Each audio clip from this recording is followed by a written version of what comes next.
Hello, fellow humans. My name is Tovah, and this is Get In, We're Going Healing, a place where we talk about mental, emotional, spiritual, and physical well-being to help you become your best, your greatest, your most authentic self. Today, I would like to talk to you about what I've learned, what it feels like when I do parts work. Now, I know I've talked in past episodes about some of the stuff I've done on my healing journey, and some of the things I've done. I did therapy, and I did therapy with a doctor who specializes in, a type of therapy called IFS, or Internal Family Systems.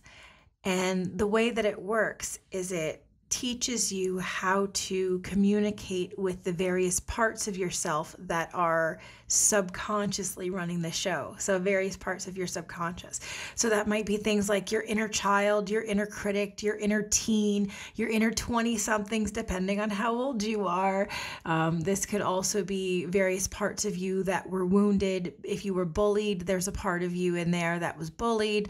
All of these different things that essentially run programs under the surface. So they, because of their desire not to feel the pain that they felt in various situations, they kind of jump in there and be like, hey, I know what this feels like. It's like this, so we're going to do this. And if you're not aware of your parts, then they can kind of run stuff and like be in charge of things. And that's not so good. That's not so good. So, what we want to do is learn to communicate with our parts. And IFS is a type of therapy where you are coached and guided through communicating with your parts and listening to what they have to say, validating their experiences, talking to them about what's going on, and trying to get to the root of what causes their reactions to things, and then showing them who you are. So I jotted down some of the things that I learned in IFS. So I'm going to list off some of the things that I learned, and then I will walk you through.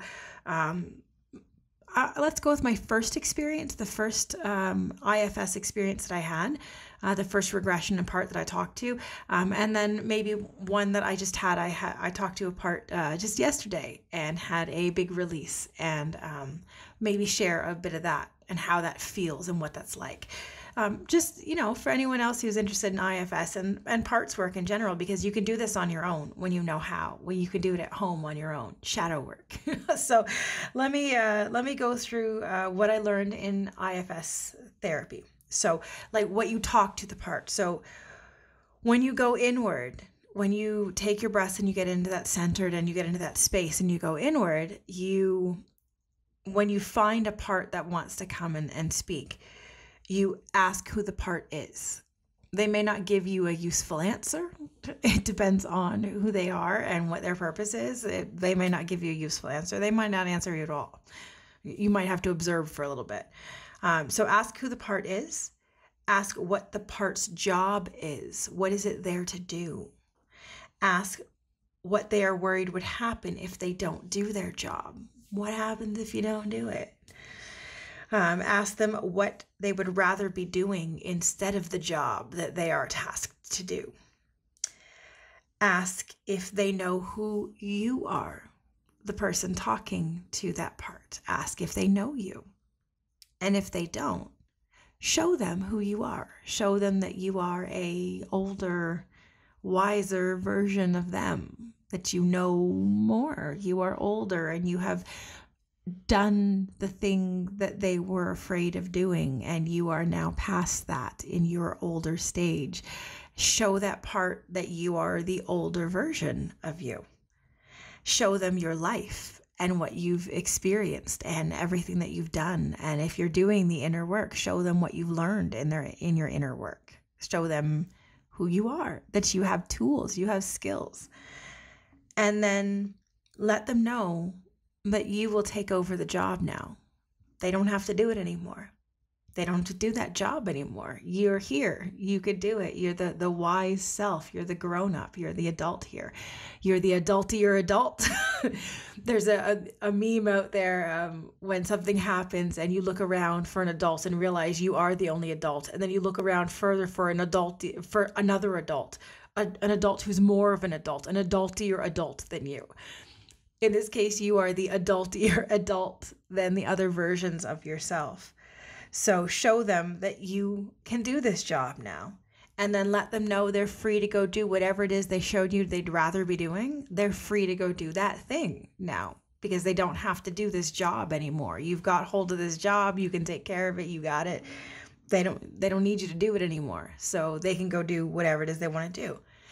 And then depending on the age of the part, they might want to play with you. They might want to connect with you. They might want to do something with you and get that love and connection that may not have been available to them in their actual life, living that version of you that maybe didn't get that love and connection. They might want that from you. And it's okay to give that to them. And then let them know, hey, I'll check in on you. And then actually check in on them. Check in, to go inward again in like a few days and check in and be like, hey, how's stuff going? You doing good? You all right? So that's essentially what my therapist taught me to do. Now, when I apply it, it doesn't always translate quite that way, right? Like it comes off easy on paper, and she coaches me through it when I do it. Like she coaches me through and prompts me through.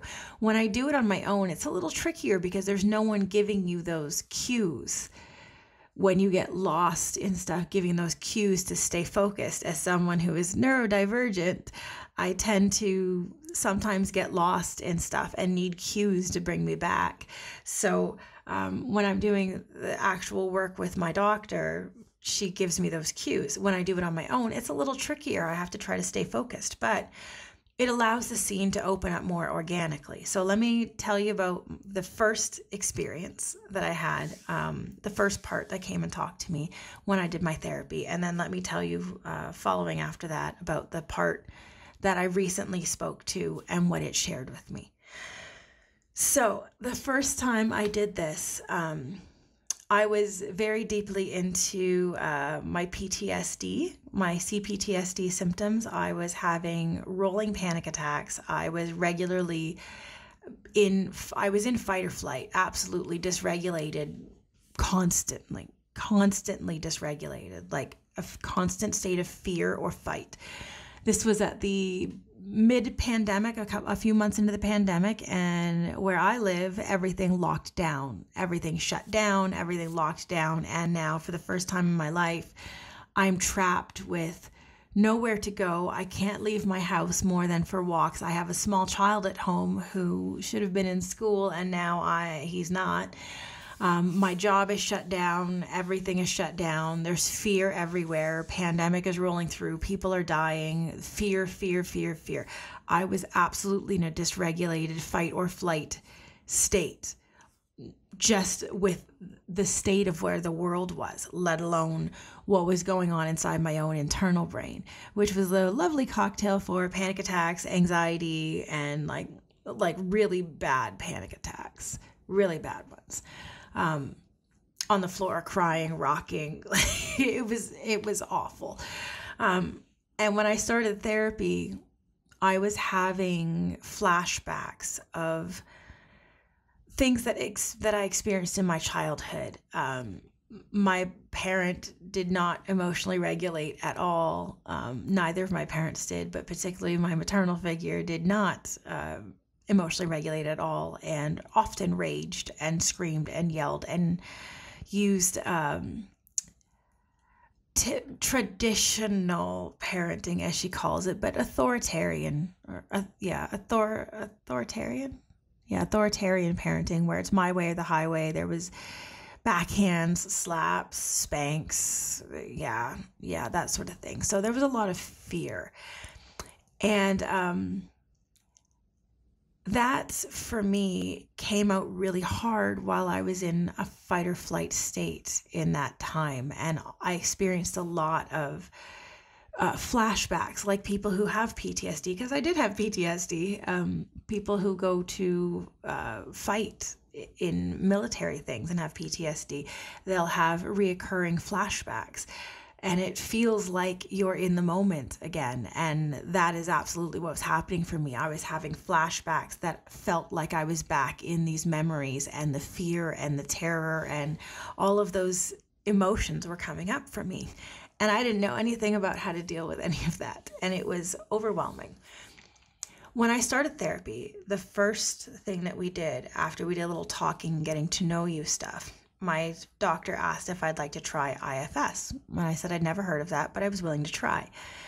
And when she brought me through, the first part that came through, unsurprisingly now, was 7-year-old me.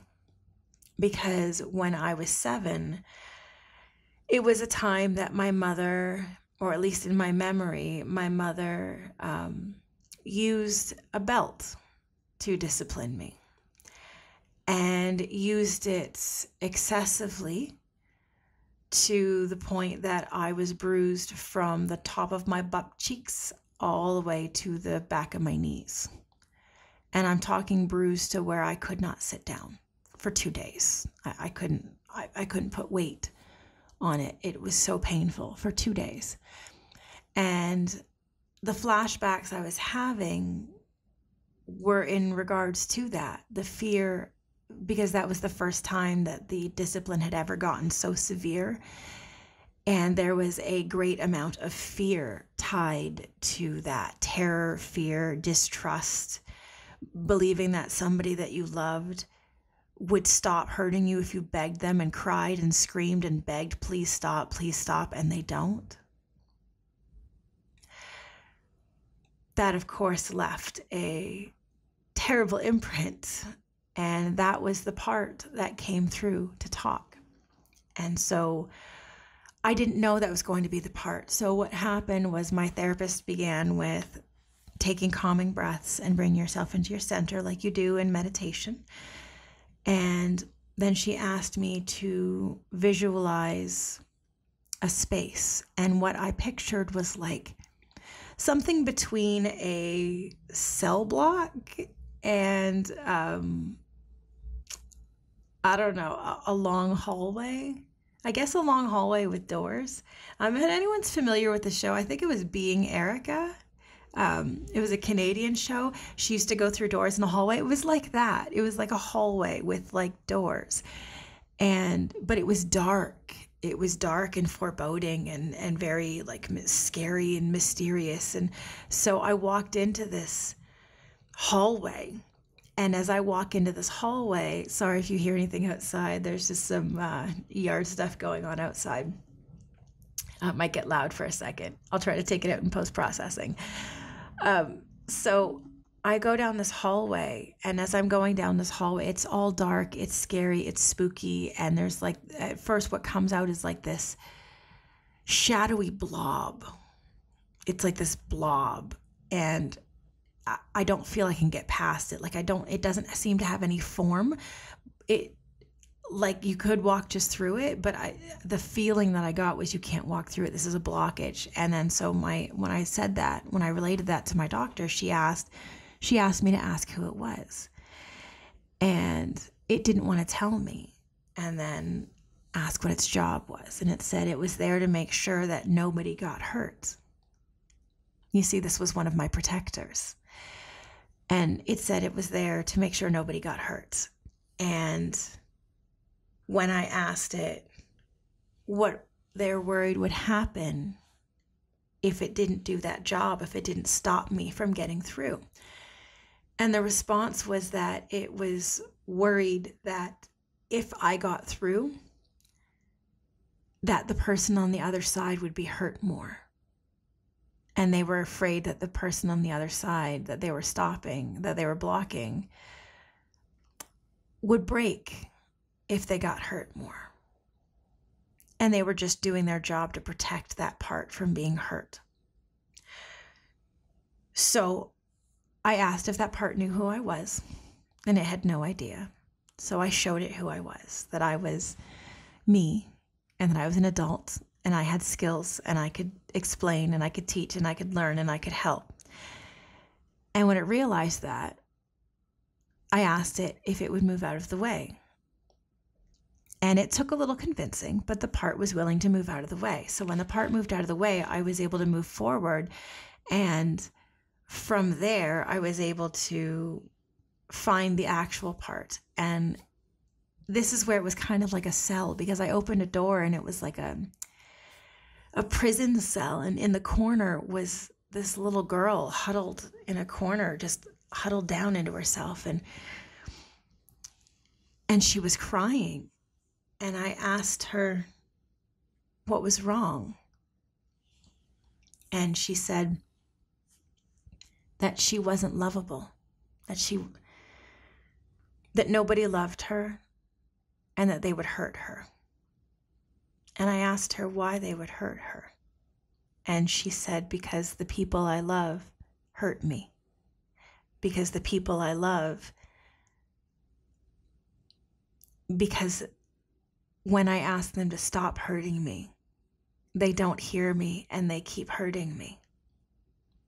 And they tell me that they love me, but they keep hurting me. And I asked her if she knew who I was. And of course she didn't. And now this is where my doctor asked me to ask her why she was afraid people would hurt her. And that's where the memory came back, the memory of that day where my parent went too far with the discipline and the fear and the pain and the distrust, the breaking of trust. Because when you trust someone to not hurt you, and then they hurt you and you ask them to stop and they keep doing it, and you beg them to stop and they keep doing it, it breaks your ability to trust them. It's like somebody ignoring a safe word. If you can't trust their safe word, if you can't trust that the safe word means stop, then that person can't be trusted. And that would be the point in which I stopped being able to trust people. And so my doctor asked me to, knowing that I was a parent, knowing that I had been doing the work to change the narrative in parenting with my child, my doctor asked me to reframe the memory, to play the memory out and have my parent take on the characteristics that I know I would do with my child as conflict resolution.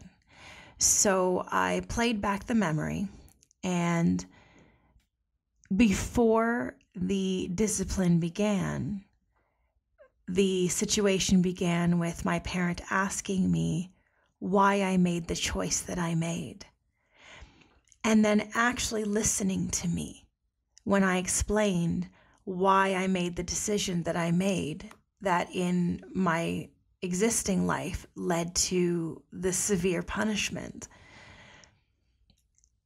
And in the reframing, I had my parent hear me and hear the reason why I made the choice I made, and then explain to me why the choice I made was not a good choice, and to help me come up with other ways that I could have handled that situation. So in the future, should I come up against a similar situation, I'll make a better choice, which is the whole reason I parent the way that I do with my child, so that when he encounters a situation, he will have a better idea how to make a good choice rather than just do as he's told. He'll be able to translate that and know that there will be consequences for poor decisions, but there won't be a loss of love. There won't be painful experiences just because a poor decision was made. So we reframed that memory so that when that memory came up, it no longer brought feelings of terror and scared and lack of trust, and instead brought feelings of connection, which is what I'd wanted in the first place. That's what that part of me wanted. That 7-year-old me who experienced that wanted connection, wanted guidance. And by giving that part that need, by meeting that need for that part on my own, it negated the need for me to hold my parent accountable for not being able to provide that for me. Now, that's not saying that those decisions that my parent made was okay, but it's saying that there's no time machines in which we can go back and make that different. So making peace with it is how we move past it, because there's no other way. We can't change the past. So by reframing that helped. And that was one way that we did that. But it's more about if you do the work into IFS, if you look into it, what you find is that it's all about talking to the part, like I did with the protector part, that didn't want to let me in, because the protector's job is to protect you. The inner critic's job is to protect you. It thinks it's protecting you. It thinks by criticizing you and telling you, you're so dumb, you shouldn't have done that, you did that wrong, you're such a failure, you shouldn't have done those things. It thinks it's protecting you. It says those things to you because it thinks that by telling you these things, it's going to veer you onto the right track. It does not understand that it causes harm by doing that. So what she taught me was, when the parts come up, when those inner critic and protector parts come up, because their job is to protect you, thank them for doing that job. When you don't get upset with your inner critic for criticizing you, because its job is to protect you. It's trying to protect you in the best way it knows how. So you thank it and you say to it, thank you for protecting me. Thank you for speaking up, because you are doing the best you can to protect me. I appreciate that you're there to protect me. And that's the role of your protectors. So I'm going to tell the story now of the most recent connection. And oddly enough, it still has to do with my inner child. So this was in a meditation I did just recently. I know now how to bring myself into my center. I do a lot of meditation for mindfulness to keep track of my thought patterns so I don't get too lost in thoughts, and to bring myself back to center in a mindfulness practice. So that has been very helpful to me as I do these meditations to do parts work, so that I can actually stay focused on what it is my part's trying to share with me.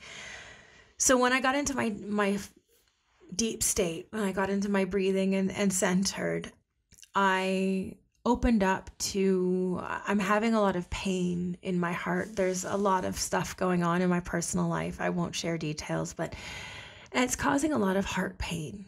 And I know enough to ask myself what it's bringing up for me, what this experience is bringing up for me, what emotions it's bringing up for me, and what parts of me might be triggered by these experiences. So I went in and I opened up and I visualized, and what I saw was like this green field with like plants and hedges. It was like a garden, and there was this almost like a hedge wall, and there was a doorway in it, and there was this big, really big muscled version of me. Like, I'm talking like jacked. I'm talking like, like the Rock kind of muscles, like with a little bitty tiny waist and itty bitty legs. That's what I saw. I don't know why. That's what my brain came up with. And so this person was standing in front of the hedge gateway, the wall.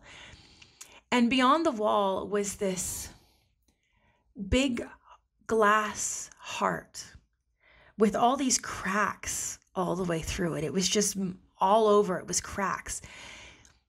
And I went up to this part and I wanted to get through the gateway, and it stood there and said, no one gets through. I'm here. I'm going. So instead of meeting it with aggression, what I met it with was compassion, and asked it, oh, I see you're guarding this doorway. Well, can you tell me what you're guarding the doorway for?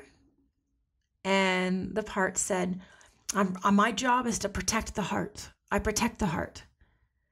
And I asked, oh, wow, that's a noble cause. what are you protecting the heart from?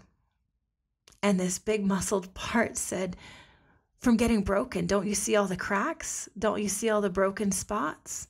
What happens if it breaks? What happens if it gets tapped? What happens if anyone touches it? It's going to shatter into a million pieces. We'll never get it back together again. And so I said to the part, oh, wow, that's a big thing to be worried about. Wow, yeah, and you're doing the job to protect it. That's very noble of you to protect that heart from being broken. You know, I have to ask though, is this really what you want to be doing? Is this what you want to do right now? And this part said, well, not really. I mean, I protect this heart, and but it's lonely. No one ever comes around, and I'm kind of lonely, and I'd really rather just go hang out with my friends. And I said, oh, yeah, I can totally understand that you would rather hang out with your friends. I can see how this would be a bit of a boring job. Well, do you have any idea who I am? And this part goes, you're just a person who came over here asking me dumb questions.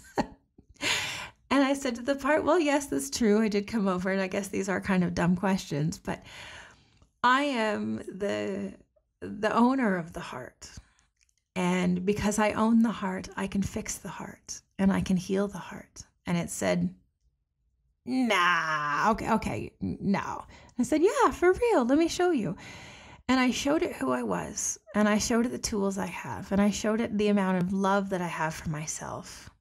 And it said, okay, well, I don't know if I can give you the whole, I'll stand over here then. I'll just watch. And if I feel like I got to step in, I will. And I said, okay.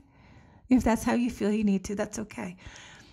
And I stepped through this part moved over to the side and let me pass. And I went in and I walked through the hedges and I put my hands on this glass heart.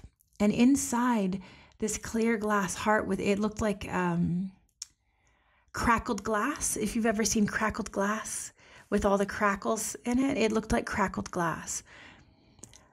And on the inside was this little spark that was going boom, boom, boom, boom, boom, boom. And this little spark of light, it was just this pulsing color of like warm firelight, just going boom, boom, boom, boom. And I mean, this glass heart was huge. Like, it was huge. It was like you have to walk around it. It had hedges around it. It was like an attraction. It was gigantic. It was like a theme park attraction. And this little pulse was going. And I went over and I put my hands on the heart. And the moment I put my hands on the glass, this little spark spread like wildfire and just spread across the whole ground like gasoline hit it. And it just went. And when it went up, it was like expanding foam, and it filled the whole thing. And it continued to pulse, going boom, boom, boom, boom. But now the whole thing was doing it, and boom, boom, boom, boom. And I looked to my right, and that part of me came over and stood next to me. But in a moment, its eyes were all like wide and wow. And in a breath, it went from being this big, muscly, angry part down to this small child version of me. I don't think it was the 7-year-old me. It wasn't the same thing as the first experience, but it was still a child me. And it stood next to me and said, with wonder in its face, and said, "You fixed it." And when she said that, the glass around this heart it melted. It melted like it was made of spun sugar and water hit it, and it just melted. And there was no more broken, crackled glass around the heart. It was just this heart that pulsed and went boom, boom, boom, boom. Because I've come to this place of love for myself where my heart can't be broken by others because it's not theirs to break. It's mine. And I don't break my own heart anymore. I give myself love now. And I love those parts of me, and I don't get angry with them anymore. I love them for who they are, and I love them for what they've brought me. And I don't look at my heart like something that is broken and fragile, and if someone gives it one more hit, it's going to be destroyed. Because no one can destroy my heart. It's mine. I build the love in it. I build the connection to it. I might share it with other people, but it's not theirs to keep. Because most people, when I've given them my heart, have mishandled it and treated it poorly and given it all those cracks. And that, of course, is why that part of me was so worried about not letting anyone through to that cracked and broken glass. Because it was truly afraid that if all these people who mishandled it, if anyone else touched it, it would shatter. And it didn't understand until it saw that I don't need that, because I protect my heart and I build it and I strengthen it and I give it the power and the strength and the love. So that's how that played out for me. And when I came out of it, I thanked that part, and that little part of me had held my hand as we stood and watched, and just reached up and held my hand. And we stood there together for a minute. It makes me choke up and a little bit because it was so emotional. We just bonded. And then I gave her a hug and sent her to go play and told her I'll come back and check on her and the heart in a few days. And she said she was looking forward to it, and she ran off. And I took a breath and I came out of it, and I felt so happy and so free and so light when you let go of that, those heavy things that are in there. When you start to purge them out, it feels so good because it doesn't hold you back anymore. It gives you that space to just be you without the pain that other people gave you, without the wounding that other people in their own pain gave to you. It's that phrase, hurt people hurt people. People who hurt other people are in and of themselves hurting. That's why they're reflecting it out, because they're hurting. We don't have to hold those hurts that other people gave us. We can heal them, and we don't need their apology to do it. We don't need their permission. We don't need anything from them to allow ourselves to heal. The healing we do for ourselves comes from within us. It does not come from within. It does not come from someone else validating or giving you anything for that. Your love for yourself, your healing comes from within you, from within your releasing of these burdens that other people gave you and told you were yours, but they're not yours. They were never yours. They were somebody else's, and they gave them to you because it felt easier for them to give it to you than for them to take ownership of their own. It's easier to give your burden to someone else and make them carry it for you. Ask your kids who spend all their time handing you their stuff. Mom, can you hold this for me? Someone said, here, can you hold this for me? And you said, yeah. But it's not yours. And you can't be left holding the bag for everybody else's bullshit. Start to do the healing and let it go. When you do the IFS work, when you do the parts work, when you do the shadow work, when you do the things that allow those parts to come up and be felt and let those feelings be felt, when you ask them what it is that they're doing and what their job is, and let them feel their scope of feelings. Sometimes my parts come up and they just need to be held. And sometimes my role in talking to that part is just nothing but to hold them and hug them and be there and support them in the way that I was not held or hugged or supported when I needed that support from someone and they weren't there to do it for me. I can do that for my parts and soothe that pain that they're holding for the loved one, the parent figure, the significant other, the relationship, whatever, that friendship that ended badly and hurt so much. I can hold space for that part and hold them and be there for them. There's this children's book called The Rabbit Listened. And in the whole thing, each time the little boy knocked down his tower of blocks, and he was so upset, and each animal came over and tried to tell him how he should feel his feelings. He should break someone else's blocks because it would make him feel better. He should cry about it. He should build a new one right away. He should, all these different things of how he should feel his feelings. And they all tried to tell him, and when he didn't want to do the things that they wanted him to do, they got mad and walked away. And finally, the rabbit comes over, and the rabbit doesn't do anything. The rabbit doesn't try to tell the little boy he should build a new tower. He doesn't tell him he should break down someone else's instead. He doesn't tell him how he should deal with his feelings. He just sits there and listens. And after a while, the little boy opens up and he tells him how sad he is that his tower broke, and how mad he is that his tower broke, and how frustrated he is that his tower broke. And he sat with his feelings. And the rabbit did nothing but listen. The rabbit didn't try to change a thing, just listened. And finally, the little boy was done feeling his feelings. And he began to imagine a new tower, a better tower than the tower that he built before. And this is what we can do for our parts. Just listen. Be the rabbit. And just listen. Sometimes all our parts need is to be heard. Just to have a safe space to experience their feelings without judgment, without someone trying to tell them how their feelings should go. Just providing them a space in which they can feel whatever it is they're feeling until they're done feeling it.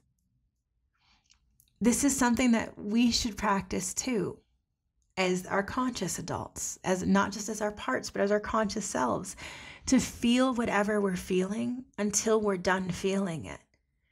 However that means. We'll talk on a future episode. I've got some notes already to do a little bit more about emotional regulation. We've talked about it before in the Feeling Your Feelings episode. We've talked about it with Kristen Taylor in a couple of our episodes about emotional regulation. But I would like to talk about some more practical things that you can do on a daily when your emotions get too big. Because not all of us were given this training on how to handle our big feels. Not all of us were taught how to handle when these feelings come up, what we can do with them instead of exploding them at other people. Because that's not productive and it's not healthy for any of our relationships, either those with our kids, our coworkers, our romantic relationships, our parents. Exploding our feelings at people does not solve anything. It just hurts other people because we're hurting. We are responsible for our emotions. So I hope that these things about IFS helped you. If you are interested in IFS, honestly, there are many types of different therapies. I've done CBT, cognitive behavioral therapy I found was useful. Dialectic behavioral therapy is useful. There are many kinds of therapy. If you are interested in IFS, the internal family systems, I strongly recommend you find yourself a therapist who does specialize in it. Personally, I found it to be the exact type of work I needed to heal through my wounding. I needed to talk to my parts and hear them out and give them the voice that they were not given at the time when those hurts happened to them. And that was exactly the healing I needed. It may not be the right therapy for you. Everybody's different. But if you are interested in IFS, I strongly recommend you find yourself an IFS therapy in your area. You can always check out Psychology Today has lots of lists on therapists in regions. And I'm sure Google can be a useful resource too if you're looking for that. So I hope this talk was helpful. I hope it gave you some idea. I'd love to share more experiences about my parts work if that resonates with anyone, because I know lots of people are on different levels of their healing journey and lots of people might have different experiences with their parts. I'd love to hear more about them. Maybe throw something in the comments. So if this was helpful to you, please share it with someone else. Let them hear something too. Let them help. Share the wealth. And don't forget to give it a thumbs up and to subscribe if this is the kind of content that you're interested in. I try to make videos and podcast episodes once a week, and then I like to do tarot readings for intuitive guidance, and sometimes just some fun self-love activities. I'm a crafty person. I like to do crafts, so I like to make those videos too. But I do try to put out one of these episodes every week. if possible. I do my best. I am human. I do my best. So until next time. Oh, one final thing. If you do like this channel, don't forget to support the channel. You can support through Buy Me a Coffee or through my Patreon or through my PayPal through donations. All those links are found in the description box. All right. So until next time, keep dropping those things that are holding you back from being your best, highest, most authentic version of yourself. Love and light, fellow humans.